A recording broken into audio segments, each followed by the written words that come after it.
The 5 a.m. air was cold enough to steal the breath from your lungs, a sharp, metallic bite that promised another brutal city morning. For Talia, it was the smell of work.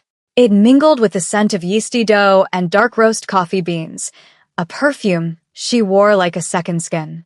Her world was the 4 foot by 8 foot interior of the Daily Grind, an orange food truck that was both her cage and her kingdom. From this cramped space, she served up warmth in cardboard cups and paper bags, a small, reliable sun in the gray dawn of the financial district.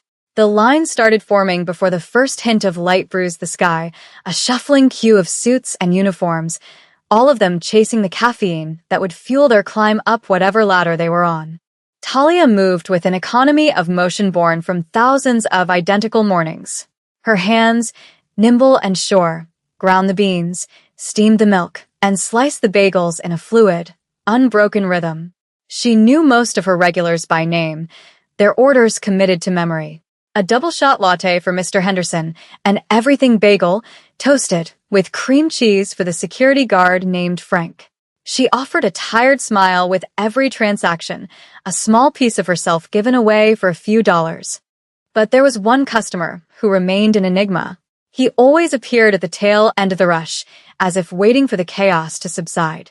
He was tall, impeccably dressed in dark, tailored suits that seemed to absorb the light around him, making him a void in the bustling cityscape. He never spoke, never smiled, never even looked at her directly.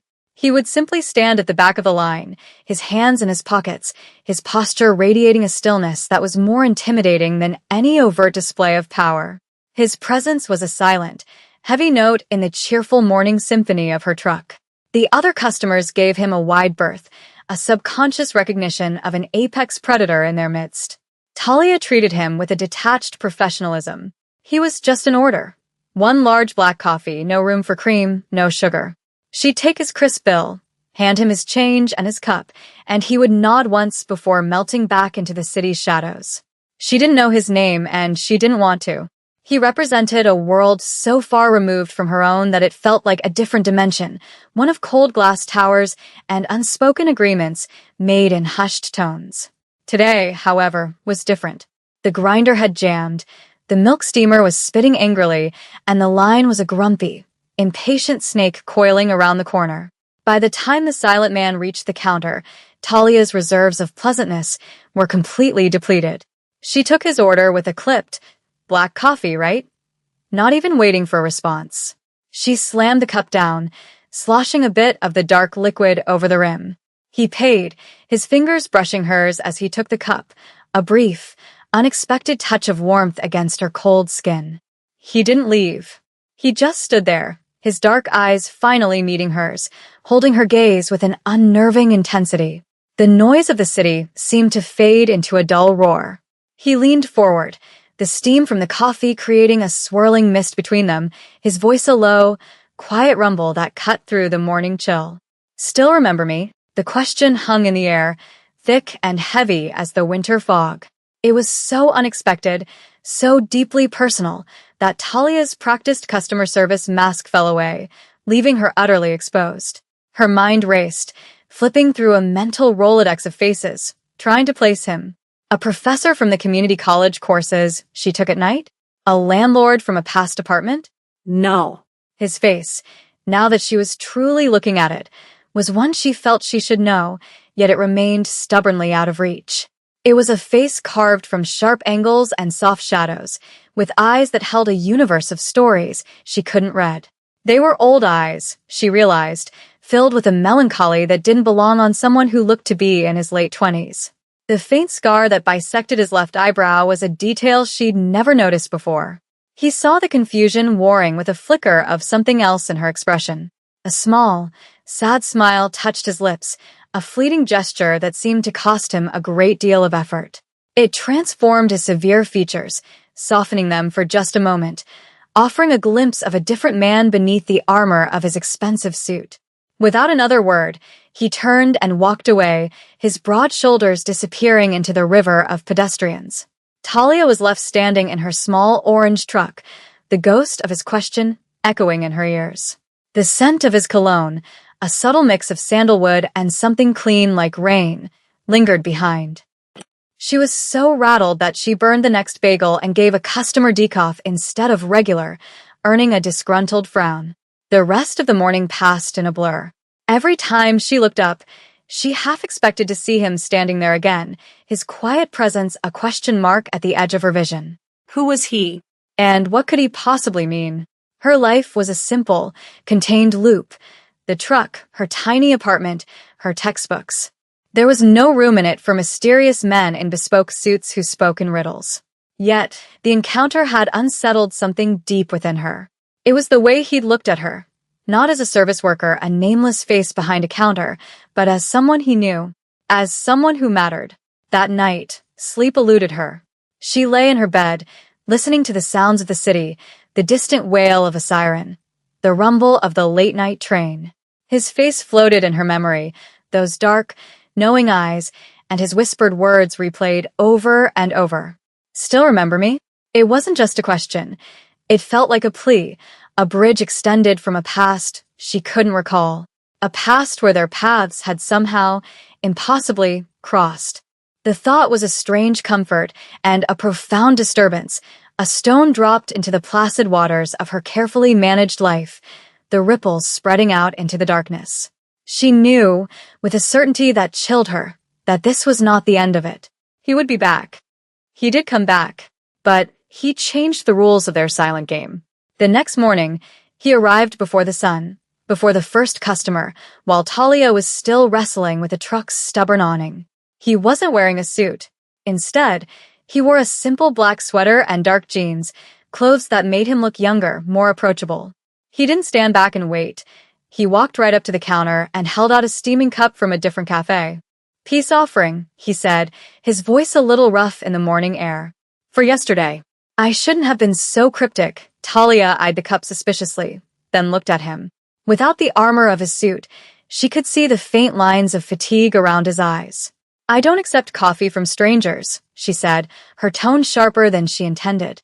He gave that same small, sad smile. "My name is June." "Now, we're not strangers." He placed the cup on her counter and took a step back, giving her space. I saw you," and a memory came back. It was probably nothing. The apology felt genuine, and despite her apprehension, she found herself picking up the cup. The warmth seeped into her cold hands. She took a tentative sip. It was perfect. From that day on, a new routine began to form. June would arrive early each morning, not as a customer, but as a quiet companion. He'd bring her coffee and simply sit on a nearby concrete ledge, watching the city wake up. He never pushed for conversation, but when she spoke, he listened with an unnerving focus, as if her words were the most important thing in the world.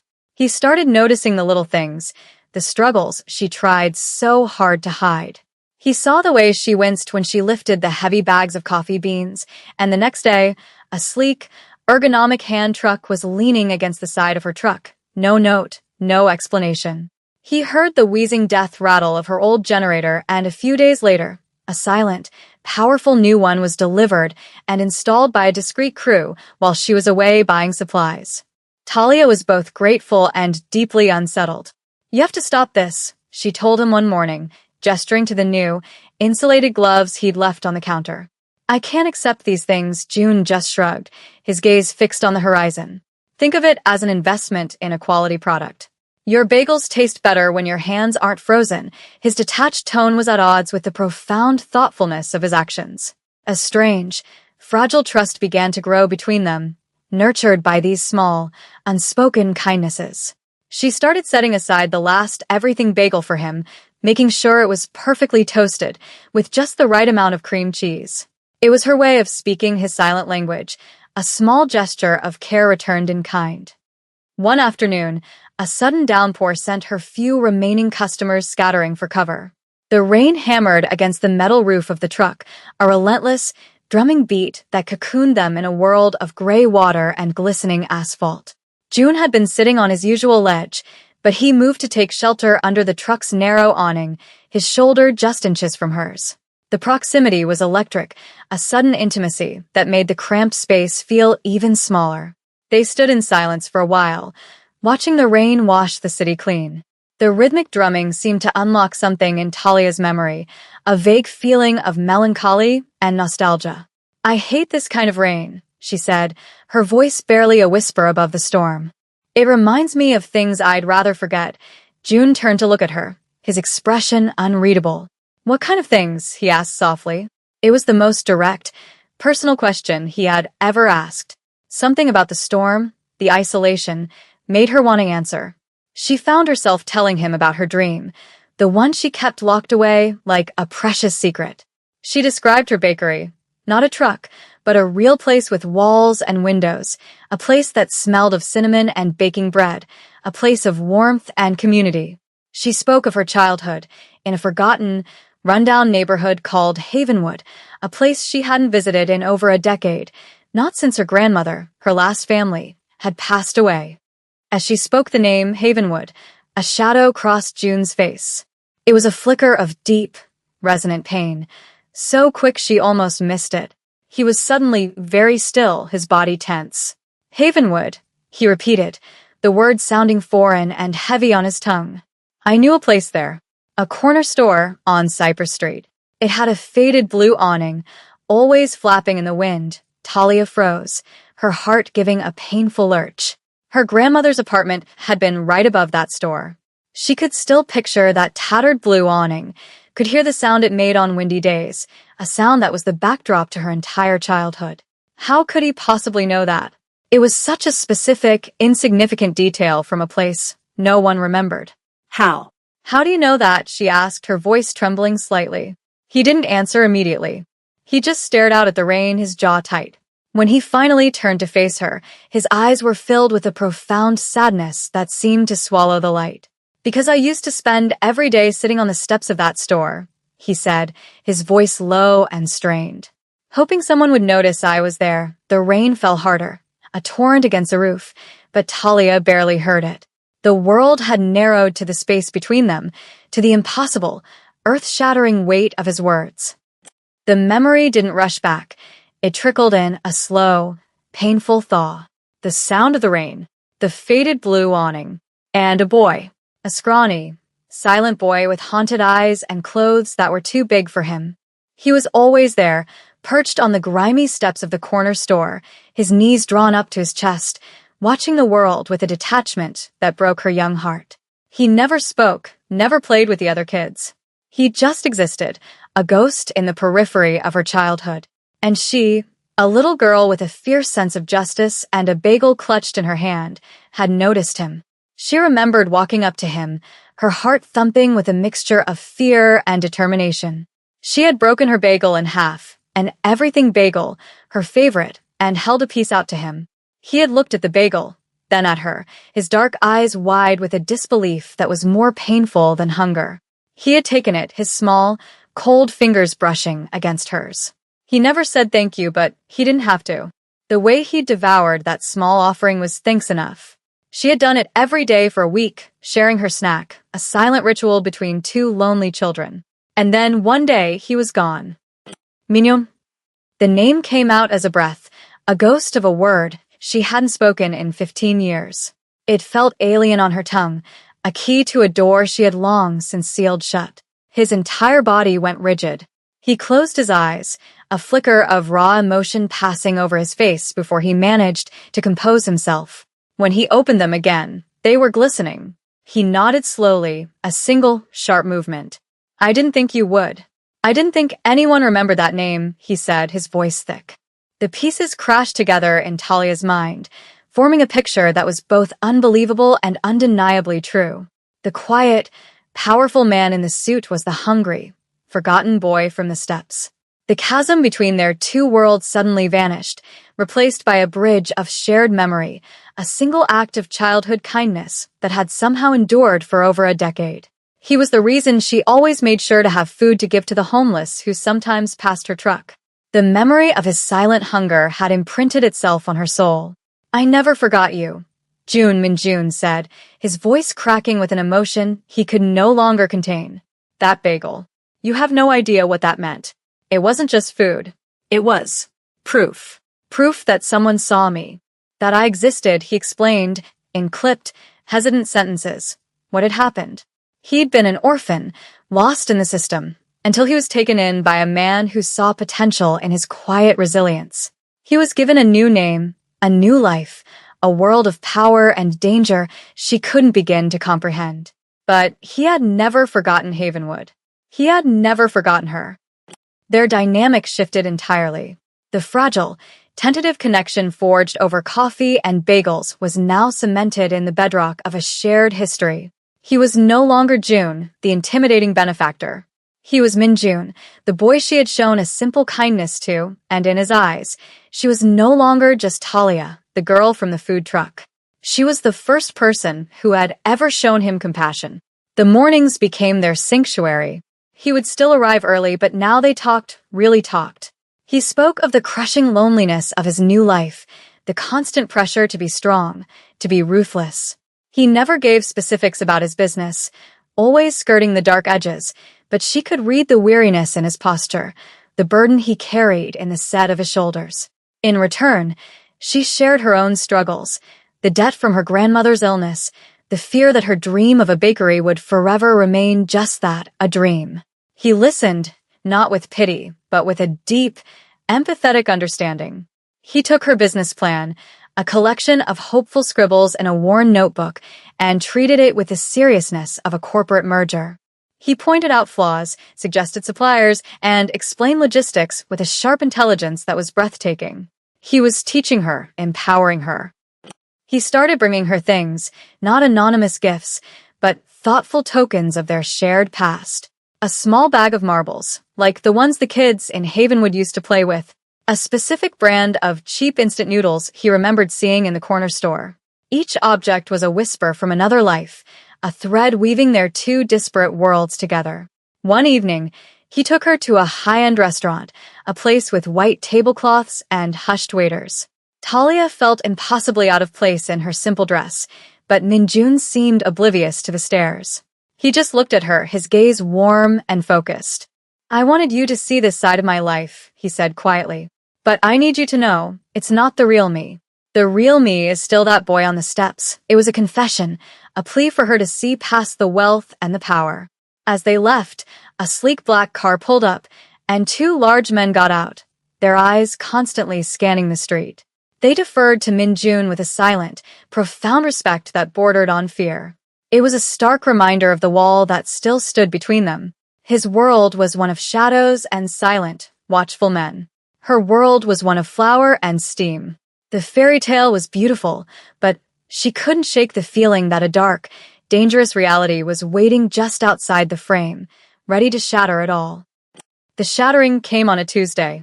The lunch rush was at its peak, a chaotic symphony of shouted orders, sizzling bacon, and the hiss of the espresso machine. Talia was in her element, a whirlwind of focused energy. Then they arrived. 3 men, dressed in clothes that were expensive but ill-fitting, oozing a cheap, predatory confidence. They didn't get in line. They swaggered to the front, pushing aside a young woman, and leaned against her counter, their smirks dripping with menace. The leader, a man with a cruel mouth and a gaudy gold watch, looked Talia up and down. Well, he drawled, his voice loud enough for the entire line to hear. This must be the famous charity case. The Golden Coil Syndicate's new pet project. The name hit the air like a gunshot. Golden Coil Syndicate. Talia had heard whispers of them, a powerful and ruthless criminal organization that ran the city's underworld. The crowd went silent, the cheerful lunchtime buzz evaporating into tense, fearful stillness. People began to back away, their eyes wide. "I don't know what you're talking about," Talia said, her voice shaking despite her efforts to keep it steady. The man laughed, a harsh, ugly sound. "Oh, I think you do. Tell us, how much does a Mafia boss's affection cost these days?" He pulled a thick wad of cash from his pocket and threw it onto the counter. The bills scattered, fluttering onto the floor of her truck like dirty confetti. "Here's a tip from the competition. We just wanted to see what kind of woman has the great Min-June wrapped around her little finger. Her safe space, her kingdom, had been violated, transformed into a stage for her public humiliation. Her regulars, People she shared smiles with every day were now looking at her with a mixture of pity and fear. Every kind gesture from Minjun, the generator, the gloves, his patient guidance, was instantly reframed, twisted into the calculated actions of a powerful man buying a pet. He hadn't been kind. He had been purchasing her, marking his territory. The betrayal was a physical pain, a hot knife twisting in her gut. Just then, a black car screeched to a halt at the curb. Minjun got out, his face a mask of cold fury. He saw the men, the money on the floor, and the look of utter devastation on Talia's face. His world had finally crashed into hers, just as she had feared. He took a step toward her, but she held up a hand, stopping him. "Is it true?" she whispered, her voice breaking. Are you the head of the golden coil?" He couldn't lie. The agony in his eyes was his only answer. It was all the confirmation she needed. "Get away from my truck," she said, her voice small but filled with steel. "All of you. And don't ever come back." For 3 days, the orange truck remained closed, its service window shut tight, like a stubborn eye refusing to see the world. The corner it occupied felt unnaturally quiet, a void in the city's morning rhythm. Inside her small apartment, Talia felt like a ghost haunting her own life. She replayed the scene over and over in her mind. The cruel laughter, the scattered money, the shocked faces of her customers. But worst of all was the memory of Minjun's face, the silent confirmation that had shattered everything. The kindness she had cherished, the connection she had believed was rooted in a pure, shared past, now felt like a lie. Had he sought her out to atone for his dark world? Was she just a project, a way for a crime boss to feel human for a few hours a day? The thought was a deep, searing shame. She felt foolish, naive, and incredibly small. Her dream of a bakery, which had felt so close, so real when he was helping her, now seemed like a childish fantasy. His touch had tainted it. His world had poisoned hers. The community she had built, one coffee and one smile at a time, had been fractured. A few regulars had texted, their messages filled with concern, but she couldn't bring herself to reply. How could she explain that the quiet, kind man who bought everyone coffee on rainy days was also a figure of fear and violence? Meanwhile, across the city, Minjun sat in a sterile, minimalist penthouse that overlooked the sprawling metropolis. The view was panoramic, a glittering tapestry of a million lights, a kingdom at his feet. But he had never felt more isolated. He had power, wealth, and the fear of his enemies, but the one thing he craved, the simple, uncomplicated warmth of Talia's smile, was lost to him. He could have his men deal with the rivals who had humiliated her, could make them disappear with a single phone call. But that was the problem. That was the poison. Violence and intimidation were the only tools his life had given him, and they were useless here. They couldn't mend trust. They couldn't heal a wounded heart. He looked at his hands that signed orders that could end lives, and remembered the feeling of them brushing against hers. He understood now that in trying to keep his two worlds separate, he had only ensured they would collide more violently. Hiding his identity wasn't about protecting her. It was about protecting himself from her judgment, from the revulsion he was sure she would feel. He had wanted her to see only Minjun, the boy, while he remained June, the boss. He had been a coward, and his cowardice had cost him the only pure connection he had ever known. He finally understood the difference between their two acts of kindness. Hers as a child had been selfless. His, as a man, had been selfish, tangled up in his own need for redemption. To earn back even a fraction of her trust, he would have to do the one thing his entire life had trained him never to do, show weakness. He would have to become vulnerable. On the 4th day, Talia forced herself to open the truck. The morning was gray and damp, mirroring her mood. The crowd was smaller, more hesitant. The easy chatter was gone, replaced by a strained, awkward silence. She felt like an exhibit in a zoo, the Mafia boss's girl. She kept her head down, focusing on the mechanics of making coffee, her movements stiff and robotic. Around 10 o'clock, she saw him. He wasn't in his black car, and his imposing bodyguards were nowhere in sight. Minjun was walking down the street, alone. He was wearing a simple gray hoodie and jeans, the kind of anonymous clothing that made him blend in. He didn't come to the window. He walked to the back of a small, shuffling line and waited. He stood there for a full 10 minutes, his head bowed, enduring the curious and hostile stares of the other customers. He looked smaller without his armor of wealth and power, just a man waiting his turn. When he finally reached the front, the air was thick with tension. Talia braced herself, her hands gripping the edge of the counter. She expected excuses, justifications, maybe even a threat. Instead, he just looked at her, his eyes filled with a deep, bottomless regret. "I'm sorry," he said, his voice clear and steady, loud enough for everyone in line to hear. "I'm sorry for lying to you.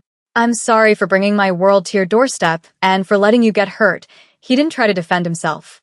He owned his deception completely. "You were right to be angry. You were right to send me away." He took a deep breath, his gaze never leaving hers. "When I was a boy, your kindness was the only real thing in my life. It was a light. And when I found you again, I was selfish. I wanted to be near that light, but I was too much of a coward to show you the darkness I live in. I wasn't trying to buy you, Talia. I was just trying to feel something good again." His public confession was a stunning act of self-immolation for a man whose entire existence depended on an image of untouchable strength. He then placed a small, flat box on the counter and slid it toward her. "This isn't a gift," he said softly. "It's restitution. It's an apology I can't say with words." He stepped back. "Whatever you decide, I'll accept it. If you want me to leave and never come back, I will." He turned, ready to walk away, having laid his pride and his heart bare on the pavement for her and the whole world to see. Talia stared at the box, her heart hammering against her ribs. The small crowd was silent, watching her, waiting for her verdict. Her hands trembled as she opened it. Inside, nestled on a bed of black velvet, was not jewelry or cash, but a single, old-fashioned key and a folded document. It was the deed to a small, vacant storefront on a quiet side street a few blocks away. The perfect spot for a bakery. It was everything she had ever dreamed of, handed to her. A clean slate, a way out. This was his power in action, the ability to change a life with the stroke of a pen. It would be so easy to take it, to accept his apology and let him walk away forever. She could have her dream, free and clear of him and his dangerous world. But as she looked at his retreating back, she didn't see the powerful head of the Golden Coil Syndicate. She saw Minjun, the lonely boy from the steppes, offering up the only thing he knew how to give. And she realized that the dream wasn't just about the building. It was about the hope he had reawakened in her, the belief that she was worthy of it. Taking the deed would feel like a transaction, the very thing she had accused him of. It would be an ending. And she found, to her own surprise, that she didn't want their story to end. "Wait," she called out, her voice stronger than she expected. He stopped, his shoulders tense, but he didn't turn around. She took a deep breath. "I don't want it like this." She picked up the key and the deed, her fingers closing around the cold metal. The remaining customers began to quietly disperse, sensing this was a private moment they had no right to witness. She walked around the counter and approached him, stopping a few feet away. He finally turned to face her, his expression guarded, braced for the final rejection. She held out the box. "I want to earn it," she said softly but firmly. "I want to build it myself." But she hesitated, the next words feeling momentous, life-altering. "I could use a business partner. Someone who knows about logistics and suppliers." It wasn't just forgiveness. It was an invitation. A new set of terms for a new beginning, built on honesty this time. A slow, incredulous hope dawned in Minjun's eyes, chasing away the shadows. A real smile, not the sad, fleeting thing she was used to, spread across his face, and it was like seeing the sun for the first time. "I think I know a guy," he said, his voice thick with emotion. Weeks later, the orange food truck was parked outside the dusty, glass-fronted store. Inside, Talia and Minjun stood in the middle of the empty space, sunlight streaming through the grimy windows, illuminating the dancing dust motes. They were both covered in a fine layer of plaster dust, looking over a set of blueprints spread across a makeshift table. He was pointing to a section of the plan, explaining the best placement for the ovens, and she was laughing, a real, unburdened laugh. The road ahead was uncertain. His world hadn't vanished. Its dangers were still real. But for the first time, they were facing it together, not as a boss and his project, or a ghost and his memory, but as partners, building something new from the ground up on a foundation of truth.